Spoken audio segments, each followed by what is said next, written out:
సౌకర్యాల కల్పనకి మీరు ఈ ఉత్సవాలు జరపడానికి ఏ రకంగా అయితే ఉత్సాహవంతులుగా ఉంటున్నారో ఆ విధంగానే ఈ ప్రజలకు కల్పించేటువంటి సౌకర్యాల మీద ఉత్సాహం చూపించండి అని చెప్పేసి నేను డిమాండ్ చేస్తా ఉన్నాను. అలాగే చలి ఉత్సవాల కోసం, అలాగే ఏంటంటే సూర్య నమస్కారాల కోసం ప్రజాధనాన్ని కోట్లాది రూపాయలు వెచ్చించినటువంటి దాఖలాలు ఉన్నాయి. వీటి మీద ఖచ్చితంగా శ్వేతపత్రం విడుదల చేసి ప్రజలకు సమాధానం చెప్పాలని చెప్పేసి అధికారులని అలాగే ఇప్పుడు పాలకులను కూడా నేను కోరడం అనేది జరుగుతూ ఉంది.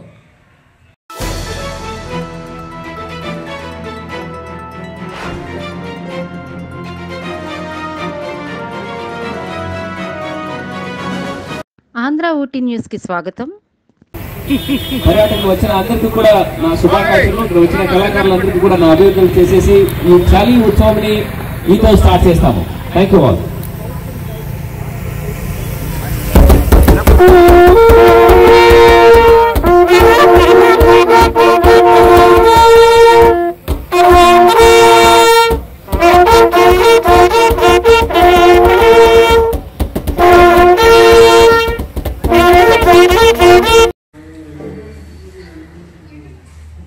ఏజెన్సీ ప్రాంతాల్లో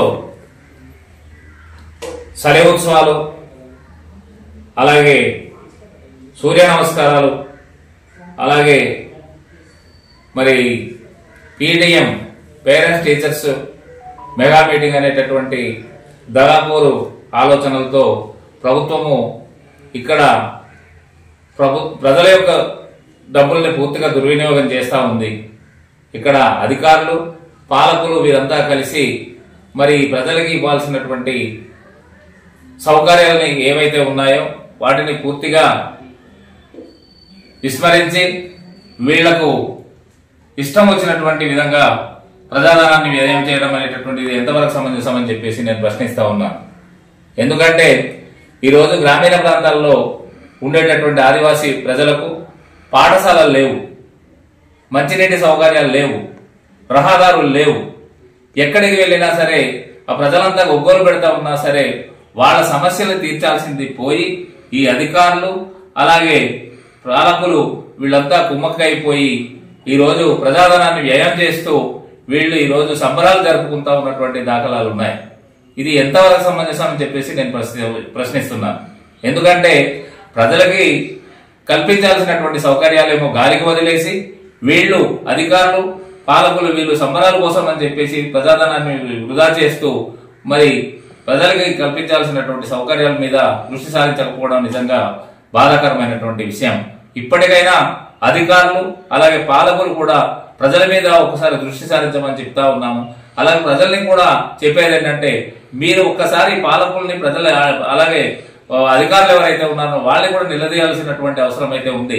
ఎందుకంటే మనం కల్పించాల్సినటువంటి సౌకర్యాన్ని గాలి వదిలేసి వీళ్ళు సంబరాలు చేసుకుంటా ఉంటే మనం ఎన్నాళ్ళు చూసుకుంటూ కూర్చుంటామని చెప్పేసి నేను ప్రశ్నిస్తా ఉన్నాను.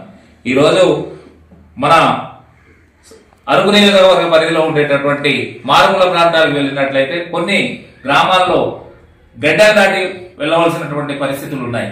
అలాగే ఆ వాగులు వంకలు కాకుండా కొండ కోన అనేటటువంటి రహదారులు సరైనటువంటి సౌకర్యాలు లేక ఇబ్బంది పడతా ఉన్నటువంటి పరిస్థితులు వాటికి వెచ్చించాల్సినటువంటి ప్రజాధనం అంతా తీసుకొచ్చి వీళ్ళు మెగా పేరెంట్స్ టీచర్స్ మీటింగ్ అనుకుంటూ అలాగే చలి ఉత్సవాలు అనుకుంటూ అలాగే సూర్య నమస్కారాలు అంటే ఈ పనికిరానటువంటి పనులకంతా కూడా వినియోగించుకోవడం ఎంతవరకు సమంజసం అని చెప్పేసి భావిస్తా ఉన్నాం.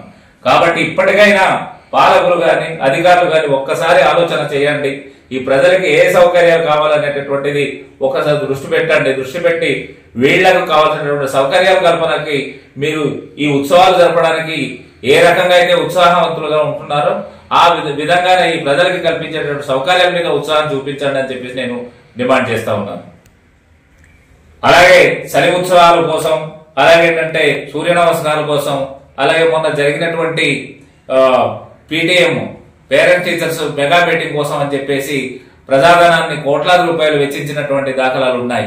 వీటి మీద ఖచ్చితంగా శ్వేతపత్రం విడుదల చేసి ప్రజలకు సమాధానం చెప్పాలని చెప్పేసి అధికారులని అలాగే ఇప్పుడు పాలకులను కూడా నేను కోరడం అనేది జరుగుతూ ఉంది.